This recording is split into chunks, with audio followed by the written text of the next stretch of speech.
Right ఇక కర్నూలు జిల్లాలో జరుగుతున్నటువంటి ప్రజాగణం సభలో టీడీపీ అధినేత చంద్రబాబు మాట్లాడుతున్నారు. లైవ్ ద్వారా చూద్దాం. మీ జీవితాలు బాగుపడతాయి. చెత్త పరిపాలన ఉంటే మీ జీవితాలు నాశనం అయిపోతాయి. అదే జరిగింది. కొన్ని విషయాలు నేను మీ అందరికి ఎక్స్ప్లెయిన్ చేస్తా. నేను ఒక మాట చెప్తున్నాను. ఈ రాయలసీమలో 52 సీట్లుంటే 49 గెలిపించారు. ఆ రోజు ఒక పని చేశాడు, పాదయాత్ర చేశాడు. నేనేదో రాయలసీమ వాసి అన్నాడు. నేను కూడా రాయలసీమ బిడ్డని, ఇక్కడే పుట్టా. అవునా కాదా? కానీ మిమ్మల్ని మోసం చేయడానికి రాయలసీమ బిడ్డని, ఇది రాయలసీమ బిడ్డ కాదు, రాయలసీమ క్యాన్సర్ గడ్డ అని చెప్పి మీకు తెలియజేస్తున్నా. ఈరోజు ఏం జరిగింది? నమ్మి మీరంతా నెత్తి మీద చేయి పెడితే, బుగ్గలు నిమిరితే, ముద్దులు పెడితే ఐసైపోయారు మీరందరూ. మంచి పాలిచ్చే ఆవును వదులుకొని తన్నే దున్నపోతులు తెచ్చుకున్నారు తమ్ముళ్ళు మీరందరూ. ఎన్నికలు అయిన తర్వాత బాధుడే బాధుడు. అవునా కాదా? వదిలిపెట్టాడా మిమ్మల్ని? ఎవరికైనా ఎగ్జామినేషన్ ఉందా మీకు? నేను అడుగుతున్నా, ఈ రాయలసీమలో ఒక్క ప్రాజెక్టు కట్టాడా తమ్ముళ్ళు? ఒక్క కాలువ దువ్వాడా తమ్ముళ్ళు? ఒక ఊరికి మంచినీళ్ళు ఇచ్చాడా? ఒక పొలానికి 1 ఎకరాకు నీళ్ళు ఇచ్చాడా? ఇంక నిన్ను చెత్త ముఖ్యమంత్రి అనకపోతే ఏమనాలి? గొప్ప ముఖ్యమంత్రి అనాలి నిన్ను. అంటే నీటి విలువ తెలియదు, రైతు కష్టాలు తెలియవు, తాగడానికి నీళ్లు ఇవ్వాలనే ఇంగిత జ్ఞానం లేదు. అందుకే నేను చెప్తున్నా, మోసపోయారు, నష్టపోయాం. ఈ విషయం గుర్తుపెట్టుకోండి. రాయలసీమ ద్రోహి ఈ జగన్మోహన్ రెడ్డి సైకో. అవునా కాదా? నష్టపోయామా లేదా? మళ్ళీ ఇలాంటి దుర్మార్గుడు ఉంటే రాయలసీమ ఎడారిగా మారిపోతుంది. ఇప్పటికే వలసలు ప్రారంభించాయి. రేపు రాబోయే రోజుల్లో శాశ్వతంగా అందరూ వలసలు పోయే పరిస్థితి వస్తుంది. నేను అడుగుతున్నా ఒకే ఒక విషయం. నేను సీమ రైతులకి డ్రిప్ ఇరిగేషన్ కింద 90% ఇచ్చాడు. 90% ఇచ్చాను. ఇప్పుడు ఉందా తమ్ముళ్ళు ఆ స్కీము? ఉందా అని అడుగుతున్నా. ఇంకో పక్క ఇక్కడ ఎస్సీలు ఉన్నారు. నా ఎస్సీలు అంటాడు, అంటున్నాడా? నా ఎస్సీలు అంటూ ఒక విచిత్రమైన వ్యక్తి. ఎవరినైతే పాతాళ లోకానికి తొక్కించాలనుకుంటాడో వాళ్ళు నా మనుషులు అంటాడు. నేను అడుగుతున్నా, ఈయన వల్ల ఎక్కువ నష్టపోయిన దళితులే. అవునా కాదా తమ్ముళ్ళు అని మిమ్మల్ని అడుగుతున్నా. 25,000 కోట్ల రూపాయల సప్లాన్ ఉంటే ఆ సప్లాన్ రద్దు చేసిన వ్యక్తి ఈ జగన్మోహన్ రెడ్డి. 27 పథకాలు నేను ఇస్తే 27 పథకాలు తీసేసిన వ్యక్తి ఈ జగన్మోహన్ రెడ్డి. ఇంకో పక్క ఎస్సీలు అంటూనే ఎస్సీల పైన ఎస్సీ అట్రాసిటీ యాక్ట్ పెట్టే వ్యక్తి ఈ వ్యక్తి. మీరు చూశారు, ఎవరైతే సుబ్రహ్మణ్యం అనే ఒక డ్రైవర్ని చంపేసి డోర్ డెలివరీ చేసే పరిస్థితికి వచ్చారు. అవునా కదా? అంటే ఒక ఎస్సీ ప్రాణానికి విలువ లేకుండా పోయింది. ఇంకో పక్క ఒక మాస్క్ అడిగాడని ఒక డాక్టర్ని చాలా దారుణంగా పిచ్చివాణ్ణి చేసి చంపేసిన దుర్మార్గులు వీళ్ళంతా. ఇంకో పక్క చీరాల్లో మాస్క్ పెట్టుకోలేదని ఒక దళితుడిని పోలీసులు కొట్టి చంపేసిన పరిస్థితి. ఇలాంటి సంఘటనలు మీరు చూస్తే 1-2 కాదు. బెస్ట్ అవైలబుల్ స్కూల్ స్కీమ్ ఉంటే రద్దు చేశాడు. ఇన్నోవా కార్లు ఇస్తే రద్దు చేశాడు. అంబేద్కర్ విదేశ విద్య పెడితే దాన్ని కూడా రద్దు చేసేశాడు. అందుకే ఈరోజు నేను చూస్తున్నా, దళితుల్లో తిరుగుబాటు వచ్చింది. నేను ఒకటే మిమ్మల్ని అందరినీ కోరుతున్నా, ఇక్కడ కూడా చాలా మంది దళితులు ఉన్నారు. నేను ఒక విషయం మీకు చెప్పాలి. నేను తీసుకున్న నిర్ణయం దళితుల్లో కూడా సామాజిక న్యాయం జరగాలని దళితుల్లో కూడా ఏబిసిడి కేటగరైజేషన్ నేను పెట్టాను. 96, 97లో నేను ఆ రోజుల్లోనే వర్గీకరణ తీసుకొచ్చాను. దానివల్ల మాదిగలకు కూడా న్యాయం జరిగింది. ఇది గుర్తుపెట్టుకోమని మాదిగలందరినీ కోరుతున్నా. ఇప్పుడు మళ్ళా హామీ ఇస్తున్నా. ఎన్డీఏ ప్రభుత్వం కూడా ఒప్పుకున్నది, నరేంద్ర మోడీ గారు ఒప్పుకున్నారు. మళ్ళీ మన రాష్ట్రంలో ఏబిసిడి వర్గీకరణ తీసుకొచ్చి మాదిగలకు న్యాయం చేసే బాధ్యత నాదని మీ అందరికీ హామీ ఇస్తున్నా. అందుకే సామాజిక న్యాయానికి కట్టుబడిన పార్టీ తెలుగుదేశం పార్టీ. ఇక్కడ దస్తగిరి ఒక మాదిగ కులానికి సంబంధించిన వ్యక్తికి సీట్ ఇచ్చా. కొన్ని ప్రాంతాల్లో మాల కులస్తులు ఎక్కువ ఉంటే వాళ్లకు న్యాయం చేశా. కానీ అన్ని కులాలకు న్యాయం చేసే పార్టీ తెలుగుదేశం పార్టీ. ఈ విషయం మీరు గుర్తుపెట్టుకోండి. మీ కర్నూలు పార్లమెంట్ ఒక్కసారి మీరు తీసుకోండి ఉదాహరణగా. ఈరోజు 40 సంవత్సరాల్లో ఎప్పుడూ ఇవ్వలేదు. కొరబ కమ్యూనిటీకి సంబంధించిన పంచలింగాల నాగరాజుని ఎంపీ పెట్టారు. ఆయన్ని కూడా ఈ నియోజకవర్గమే, అవునా కాదా? ఒక సాధారణమైన వ్యక్తి, అవునా కాదా? మామూలుగా ఒక ఎంపీటీసీ గెలిచిన అభ్యర్థిని నేను భుజం మీద చేసి మీ కులానికి నువ్వు నాయకత్వం ఇవ్వాలి, కర్నూలు ఎంపీ కావాలని కర్నూలు ఎంపీగా ఎంపిక చేశానని మీ అందరికీ హామీ ఇస్తున్నా. ఒక పక్క దస్తగిరి, ఒక పక్క ఎంపీ నాగరాజు, ఇంకో పక్క చూస్తే బోయ కులస్తులు ఎక్కువ ఉంటారనే ఉద్దేశంతో మంత్రాలయం రాఘవేందర్ రెడ్డికి ఇచ్చారు. బీజేపీ ఆదోని డెంటల్ పార్సారథికి ఇచ్చారు. అంటే ఎక్కువ కులస్తులు ఉన్నారు కాబట్టి వాళ్ళకు 2 సీట్లు ఇచ్చామని మీ అందరికీ హామీ ఇస్తున్నా. వీళ్ళనే కాదు, ఇంకో పక్క మీరు చూస్తే ఎవరైతే కేఈ కృష్ణమూర్తి వారసత్వంగా ఉన్నాడో వాళ్ళ అబ్బాయిని ఒక ఈడిగ కులంలో పత్తికొండ ఎమ్మెల్యేగా ఇచ్చానని చెప్పి కూడా నేను మీకు తెలియజేస్తున్నా.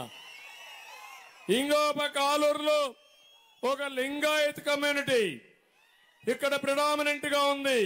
అందుకనే ఒక లింగాయత్ ఎమ్మెల్యే ఇచ్చిన పార్టీ తెలుగుదేశం పార్టీ. కర్నూలులో ఒక ఎంపీగా ఎమ్మెల్యేగా ఇచ్చాం. భారత్ వచ్చి ఒక వైశ్య కులానికి ఇచ్చిన పార్టీ తెలుగుదేశం పార్టీ. పక్కన నంద్యాలలో ఒక ముస్లిం కూడా ఇచ్చానని చెప్పి నేను మీకు తెలియజేస్తున్నా.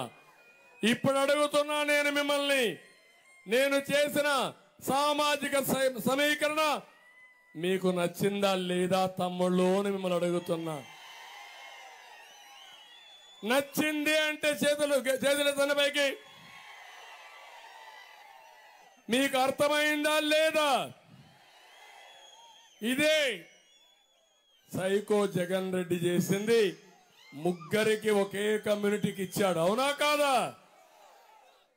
అంటే ఆయన మాత్రం ఒకే కుటుంబాన్ని 4 ఇచ్చుకున్నాడు. అంటే ఇది సామాజిక న్యాయమా తమ్ముళ్ళు అని మిమ్మల్ని అడుగుతున్నా. జనాభా దామాషా ప్రకారం పదవులు ఇవ్వాలన్నా లేదా అని మిమ్మల్ని అడుగుతున్నా. ఈ రోజు గాని మీరు గాని కర్నూలు గెలిపించుకోగలిగితే గెలుస్తున్నాం, అనుమానం లేదు. పెద్ద ఎత్తున తిరుగుబాటు ఉంది. పెద్ద ఎత్తున సామాజిక న్యాయానికి పెద్దపీట వేయాలని మీరు నిర్ణయించారు. అదే మంత్రాలయంలో చూసా, అదే మొన్న ఆలూరులో చూసా, ఈరోజు కొడమూరులో చూస్తున్నా, గూడూరులో చూస్తున్నా. తిరుగులేదు మనకి. ఇంకా అన్ని కులాలకి, అన్ని మతాలకి, అన్ని ప్రాంతాలకు అభివృద్ధి చేసి మీకు రాజకీయంగా సముచిత స్థానం కల్పించే బాధ్యత నాదని మరొక్కసారి మీ అందరికీ హామీ ఇస్తున్నా. ఈరోజు ఎప్పుడు కూడా సైకో జగన్మోహన్ రెడ్డి ఎప్పుడు మాటల్లో చెప్పి మోసాలు చేసే వ్యక్తి. నేను చెప్పింది చేస్తా, చెయ్యలేని చెప్తాను. కానీ నా ఆలోచన ఒకటి, 40 ఏళ్ళు నన్ను ఆదరించారు. నేను మళ్ళీ మీ అందరినీ అన్ని విధాలా అభివృద్ధి చేసి దేశంలోనే ఆంధ్రప్రదేశ్ని నెంబర్ 1 రాష్ట్రంగా తయారు చేయడానికే ముందుకొచ్చాను. అందుకే మీరు చూస్తే ఇక్కడ మైనారిటీ ముస్లిం సోదరులు ఉన్నారు, అదే మాదిరిగా మీరందరూ ఉన్నారు. ఈరోజు మేము ఒక కూటమిగా జట్టు కట్టామంటే దానికి కారణం ఈ రాష్ట్రంలో తీవ్రమైన నష్టం జరిగింది. రేపు ఒకవేళ మీరు నన్ను ముఖ్యమంత్రిగా ఎంపిక చేసుకున్నా ఆ తర్వాత అభివృద్ధి చేయాల్సిన బాధ్యత నా పైన ఉంది. మీకు పింఛన్లు ఇవ్వాలి, పిల్లలకు ఉద్యోగాలు ఇవ్వాలి, రైతును ఆదుకోవాలి, మళ్ళీ అభివృద్ధి సంక్షేమాన్ని అభివృద్ధి చేసి ముందుకు నడిపించాలి. దానికి కేంద్ర సహకారం కూడా అవసరం. అందుకే ఈరోజు మీరు చూస్తే జనసేన అధ్యక్షుడు పవన్ కళ్యాణ్ గారు మొట్టమొదటి నుంచి ప్రతిపక్షాల ఓట్లు డివైడ్ కాకూడదు, జగన్మోహన్ రెడ్డి ఇంటికి పంపిస్తేనే ఈ రాష్ట్రానికి భద్రత రక్షని ముందుకు వచ్చిన వ్యక్తి జనసేన అధ్యక్షుడు పవన్ కళ్యాణ్ గారు. అవునా కాదా? ఇంకో పక్క బీజేపీ తర్వాత వాళ్ళు కూడా ఈ రాష్ట్రాన్ని కాపాడాలి, మేము కూడా మా వంతు బాధ్యత మేము కూడా చేస్తామని వాళ్ళు వచ్చారు. ఈరోజు 3 పార్టీలు కలిసాం, కానీ 3 పార్టీలు కూడా త్యాగాలు చేశాం. మా సీట్లు కూడా తగ్గించుకుని మేము కలిసింది ప్రజల గెలుపు కోసం కలిసాం, రాష్ట్రాన్ని నిలబెట్టడానికి గెలిచాం, మిమ్మల్ని వెలగడం కోసం, ఈ ప్రజలకు న్యాయం చేయడం కోసం కలిశానని మీ అందరికీ విజ్ఞప్తి చేస్తున్నా. ఒకప్పుడు 14 సంవత్సరాలు మాజీ ముఖ్యమంత్రిగా పనిచేశాను. కానీ ఈరోజు ఎందుకంటే ఈ రాష్ట్రంలో ఉండే ప్రత్యేకమైన పరిస్థితుల్లో ఒక సీనియర్ రాజకీయ నాయకుడిగా అందరినీ కలుపుకొని రాష్ట్రాన్ని బాగు చేయాలనే ఉద్దేశంతో మేమందరం కలిశాం. ఇప్పుడే మైనారిటీ సోదరులకు ఒకటే విజ్ఞప్తి చేస్తున్నాను. ఏం తమ్ముళ్ళు, 95 నుంచి నేను ఎన్డీఏలో ఉన్నాను, 2014-19 ఎన్డీఏలో ఉన్నాను. ఇక్కడుండే ముస్లిం సోదరులకు ఎవరికైనా అన్యాయం జరిగిందా అని మిమ్మల్ని అడుగుతున్నా. ఎప్పుడన్నా చేశావా అని మిమ్మల్ని అడుగుతున్నా. హైదరాబాద్ లో ఉర్దూ యూనివర్సిటీ పెట్టింది నేను, అవునా కాదా అని అడుగుతున్నాను. అది కూడా వాజ్పేయి గారు ముఖ్యమంత్రిగా ఉన్నప్పుడు. ఆ తర్వాత హజ్ హౌస్ కట్టి నేరుగా హైదరాబాద్ నుంచి మక్కాకు పంపించే ఏర్పాటు చేసిన పార్టీ తెలుగుదేశం పార్టీ. ఇదే కాదు, ఏదైతే మైనారిటీలకు అవసరమైన ఉర్దూ 2వ భాష కింద 13 జిల్లాల్లో ప్రారంభించిన పార్టీ తెలుగుదేశం పార్టీ. విభజన జరిగిన తర్వాత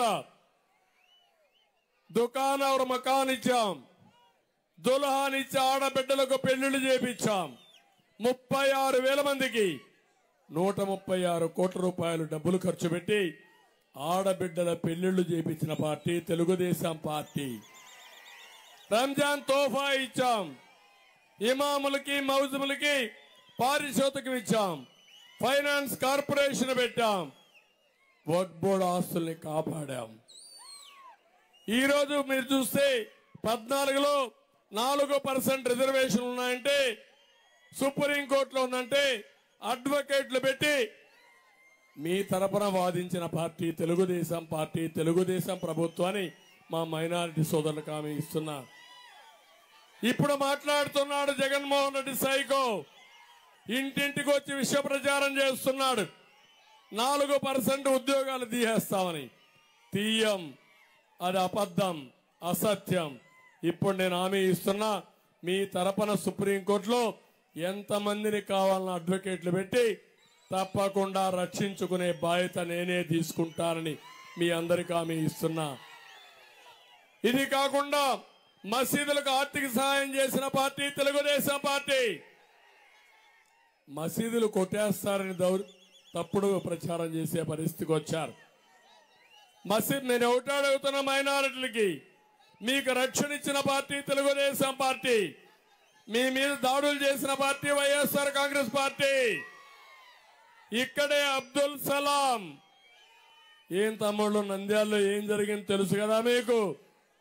దొంగ కింద ముద్రేసి ఆయన్ని వేధించి కడాన బతకలేక భయపడిపోయి ఆత్మహత్య చేసుకోవాలంటే, ఒక్కడే చేసుకుంటే భార్యను ఏం చేస్తారని భయపడి, భార్యాభర్త చేసుకోవాలంటే పిల్లలు ఏమవుతారని భయపడి, నలుగురు వెళ్ళి రైల్వే ట్రాక్ మీద పిల్లల్ని కట్టేసి బలవంతపు మరణం చేసుకున్నారంటే ఆలోచించండి ఎంత వాడు బాధపడ్డాడో అబ్దుల్ సలాం అని అడుగుతున్నా. అదే నేను చేశాను. అబ్దుల్ కలాంని భారత రాష్ట్రపతిగా చేసిన పార్టీ, ఎంపికలో భాగస్వామైన పార్టీ తెలుగుదేశం పార్టీ.